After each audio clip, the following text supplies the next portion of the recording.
मुंबईत 2006 साली झालेल्या बॉम्बस्फोट प्रकरणात 12 आरोपींची कोर्टानं निर्दोष सुटका केली आहे। मुंबईमध्ये 2006 साली झालेल्या बॉम्बस्फोट प्रकरणामध्ये उच्च न्यायालयानं आज महत्त्वाचा निकाल दिला। मुंबईतील लोकल ट्रेनमध्ये झालेल्या साखळी बॉम्बस्फोटामध्ये 209 जणांचा मृत्यू झाला होता, तर 800 पेक्षा अधिक जण या बॉम्बस्फोटाच्या घटनेत जखमी झाले होते। मात्र उच्च न्यायालयानं या प्रकरणातील सर्व 12 आरोपींना निर्दोष सोडल्यानं तपास यंत्रणांना हा मोठा झटका बसलेला आहे।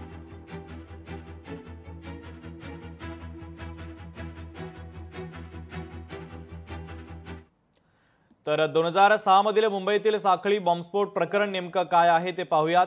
बॉम्बस्फोटात 209 जणांचा त्यावेळेस मृत्यू झाला होता, 800 पेक्षा अधिक जण जखमी झाले। बॉम्ब असलेले प्रेशर कुकर लोकल ट्रेनमध्ये ठेवून त्याचा स्फोट घडवण्यात आला। खार रोड आणि सांताक्रूज मधल्या स्फोटामध्ये 7 तर बांद्रा ते खार रोडच्या स्फोटामध्ये 22 जणांचा मृत्यू झाला। जोगेश्वरीच्या स्फोटामध्ये 28, माहीम जंक्शन तेथे झालेल्या स्फोटामध्ये 43, तर मीरा रोड आणि भाईंदरमध्ये 31 जणांचा मृत्यू झाला। माटुंगा रोड ते माहीम दरम्यानच्या स्फोटामध्ये 28 आणि बोरिवलीमध्ये काही स्फोट झाले, त्यातही अनेकांचा मृत्यू झाला। इंडियन मुजाहिद्दीनच्या दहशतवाद्यांनी हे बॉम्बस्फोट घडवले होते। मकोका कोर्टाकडून सप्टेंबर 2015 ला 12 जण या संदर्भात दोषी ठरवण्यात आले। त्यापैकी 5 आरोपींना फाशी आणि 7 आरोपींना जन्मठेपेची शिक्षा कोर्टाने सुनावली। फैजल शेख, आसिफ खान, कमाल अन्सारी, एहतेशाम सिद्दीकी, नाविद खान यांना फाशीची शिक्षा सुनावण्यात आली। मकोका कोर्टाने सुनावलेल्या फाशीच्या मंजुरीसाठी सरकारने उच्च न्यायालयामध्ये याचिका दाखल केलेली होती। तर 21 जुलै रोजी मुंबई बॉम्बस्फोट प्रकरणातील 11 आरोपींची आता कोर्टाने निर्दोष सुटका केलेली आहे।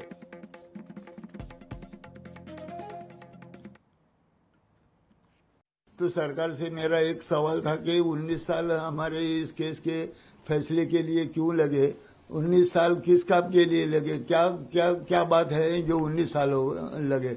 उसके पहले तो हमारे जब ये 2006 में हादसा हो गया, बम ब्लास्ट हो गया, तो 8 या 9 को जो हादसा हो गया कसाब जैसे केस में, वो लोग का 2 साल में निर्णय लग गया।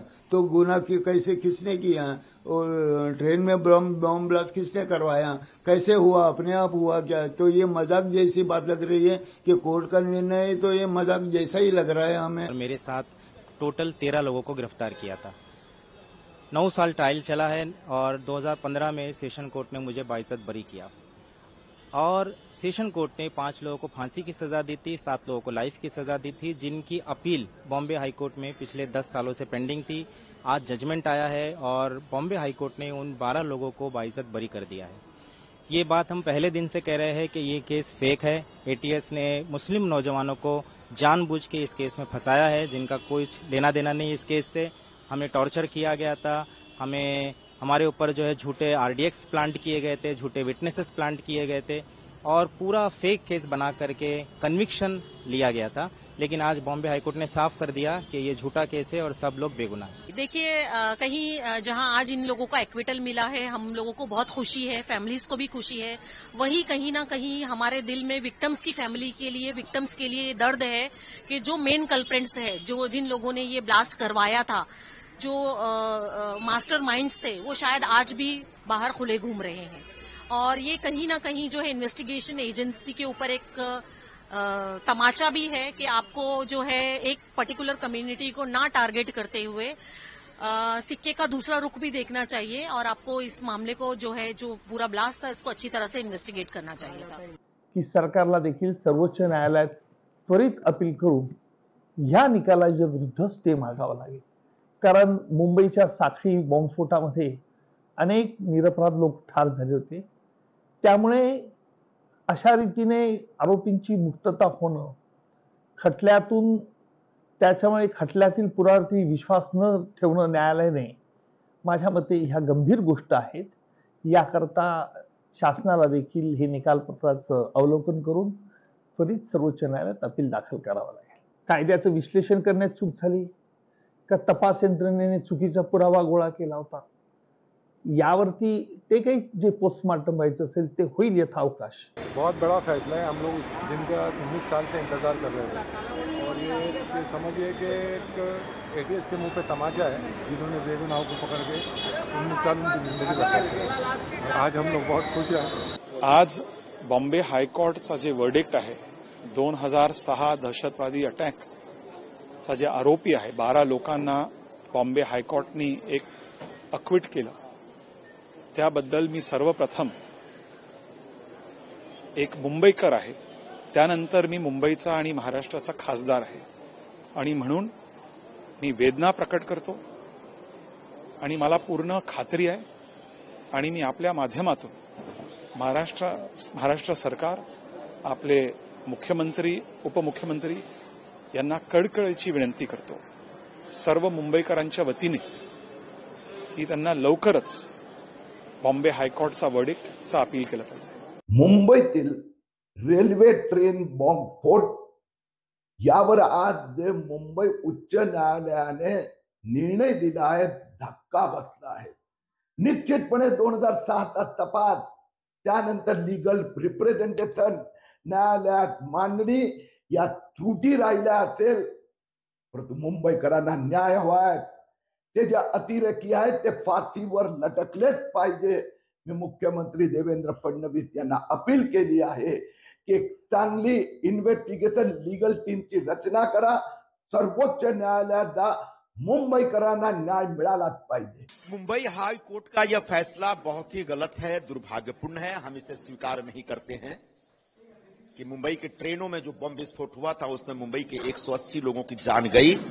निश्चित तौर पर उन बम विस्फोटों के पीछे कोई षड्यंत्र था, किसी ने तो षड्यंत्र रचा। मकोका कोर्ट ने उनको फांसी की भी सजा दी थी, आजीवन कारावास की भी सजा दी थी। अब हाईकोर्ट कह रहा है कि इसमें से कोई जिम्मेदार नहीं है, कोई भी दोषी नहीं, सभी निर्दोष हैं। तो आखिर वो बम विस्फोट किया किसने जिसमें मुंबई के लोगों की जान गई? तो मैं सरकार से और जांच एजेंसियों से अपील करूंगा कि 180 मुंबईकरों की जान गई है, उसका बदला लेने के लिए अच्छे ढंग से फिर से जांच शुरू करिए, हायर कोर्ट में अपील करिए और उन तमाम जो गुनाहगार लोग हैं उनको सजा दिलवाइए। सूक्ष्म पद्धतीने जेव्हा तपास केला जातो तेव्हा आरोपी गुन्हेगार सुटू शकत नाही। त्यामुळे ह्याच्यात झालेला हलगर्जीपणा हा कोर्टानेच निदर्शनास आणलेला आहे। त्याच्यामुळे याचा गांभीर्याने विचार करा की 2006 आणि 2025 20 वर्ष जेलमध्ये घालावी लागली एखाद्या माणसाला, त्याचे आयुष्य, त्याचा संसार, त्याचे आई वडील, मुलं बाळ, जर काय झालं असेल ठीक आहे, आता फेर तपासणी करा, 20 वर्षानंतरचे पुरावे तुम्हाला काय मिळणार, त्यांचं काय होणार, काय होणार। मुंबईतील रेल्वे साखळी बॉम्बस्फोट प्रकरणातील 11 जणांना निर्दोष सुटका त्यांची करण्यात आलेली आहे। कोर्टाने असा निर्णय दिलेला आहे। मात्र या कोर्टाच्या निर्णयाकडे ज्येष्ठ वकील प्रदीप घरत सर आपल्यासोबत आहेत, ते काय यावरती विश्लेषण करतात हे पाहणं महत्त्वाचं आहे। सर, एकूणच 11 जणांना निर्दोष सुटका या ठिकाणी करण्यात आलेली आहे, काय तुमचं एकंदरीत विश्लेषण आणि मत आहे? हा निकाल धक्कादायक आहे, कारण ज्यावेळेला 6 जणांना किंवा 7 जणांना फाशी होते आणि बाकीच्यांना जन्मठेप होते, त्याला आपण असं धरून चालतो की हा एखाद्याचं जीवन संपवण्यासाठी किंवा एखाद्याचं पूर्ण आयुष्य हे तुरुंगात घालवण्या इतपत सबळ पुरावा आहे म्हणून। पण जर त्यानंतर त्यांची निर्दोष मुक्तता होत असेल तर निश्चितच या अशा प्रकारच्या खटल्यामध्ये ही गंभीर गोष्ट आहे। होय, निश्चितच। म्हणजे माझं म्हणणं तर असं आहे की न्यायालयीन प्रक्रिया जी आहे त्या आरोपींना सोडण्याची, ती पूर्ण होण्याच्या अगोदरच सर्वोच्च न्यायालयात जाऊन ह्या जो उच्च न्यायालयाचा जो निर्णय आहे त्याच्यावर स्थगिती आणायला लागेल। जर शासनाला त्यांनी केलेला पुरावा सबळ असं वाटत असेल किंवा त्यांच्या केसची मांडणी सबळ असं वाटत असेल तर पहिली गोष्ट ही केली पाहिजे की सर्वोच्च न्यायालयाकडे जायचं आणि त्यांच्या उच्च न्यायालयाच्या निर्णयावर स्थगिती घ्यायची। आजचा निर्णय हा खरंच धक्कादायक असा अनेक नागरिकांना वाटत आहे। ज्यामध्ये साखळी बॉम्बस्फोटमध्ये जखमी झालेले व्यक्ती असेल त्यांना सुद्धा हा निर्णय पाहून एक धक्का बसलेला आहे। मात्र यावरती अपील किती वेळात केलं जातं आणि कशाप्रमाणे भूमिका ही मांडली जाते हे पाहणं महत्त्वाचं असेल। Camera person sir Swapnil Jadhav, लोकशाही मराठी, मुंबई। देखिए, जो भी इन्वेस्टिगेशन के मामले सामने आए उसके अनुसार जजमेंट अपेक्षित। मैं जजमेंट तो देखा नहीं है, but once I see the judgment I'll be able to comment on it. Local train blast झाला होता, त्यामध्ये हायकोर्टनी जरी बरी केलं असलं त्यांचा आम्ही सन्मानच करू, पण त्या लोकांना शिक्षा झाली पाहिजे असं माझं मत आहे। अत्यंत खेदजनक असा निकाल आज लागलेला आहे.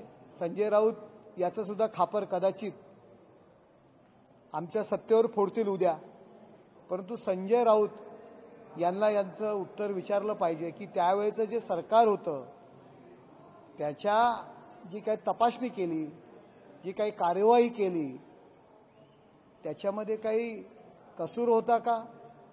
त्याच्यामध्ये कुठे कमी पडलोय का? आपण नक्की कमी पडलोय का मुद्दाहून कमी पडलोय? कोणाला वाचवण्याकरता कमी पडलोय? या सगळ्यांची उत्तरं मला तरी वाटतं की संजय राऊत यांना आपण विचारावी.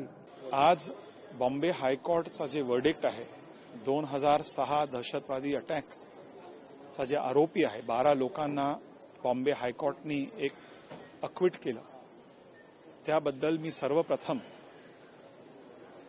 एक मुंबईकर आहे, त्यानंतर मी मुंबईचा आणि महाराष्ट्राचा खासदार आहे आणि म्हणून मी वेदना प्रकट करतो आणि मला पूर्ण खात्री आहे आणि मी आपल्या माध्यमातून महाराष्ट्र सरकार, आपले मुख्यमंत्री, उपमुख्यमंत्री यांना कळकळीची विनंती करतो सर्व मुंबईकरांच्या वतीने की त्यांना लवकरच बॉम्बे हाईकोर्टचा वर्डिक्टचा अपील केलं पाहिजे.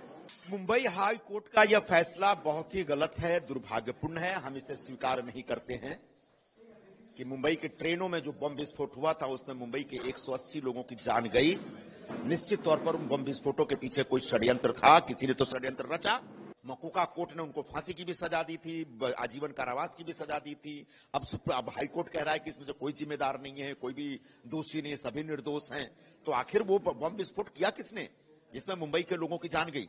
तो मैं सरकार से और जांच एजेंसियों से अपील करूंगा कि 180 मुंबईकरों की जान गई है, उसका बदला लेने के लिए अच्छे ढंग से फिर से जांच शुरू करिए, हायर कोर्ट में अपील करिए और उन तमाम जो गुनाहगार लोग हैं उनको सजा दिलवाइए.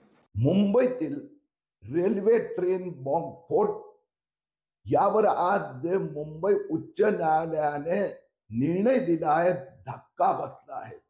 निश्चितपणे 2006चा तपास, त्यानंतर लीगल रिप्रेझेंटेशन, न्यायालयात मांडणी या त्रुटी राहिल्या असेल, परंतु मुंबईकरांना न्याय हवाय. ते जे अतिरेकी आहेत ते फाशीवर लटकलेच पाहिजे. मी मुख्यमंत्री देवेंद्र फडणवीस यांना अपील केली आहे की एक चांगली इन्व्हेस्टिगेशन लीगल टीमची रचना करा, सर्वोच्च न्यायालयात जा, मुंबईकरांना न्याय मिळालाच पाहिजे. लोकशाही मराठी ऐका, पहा, जागरूक रहा.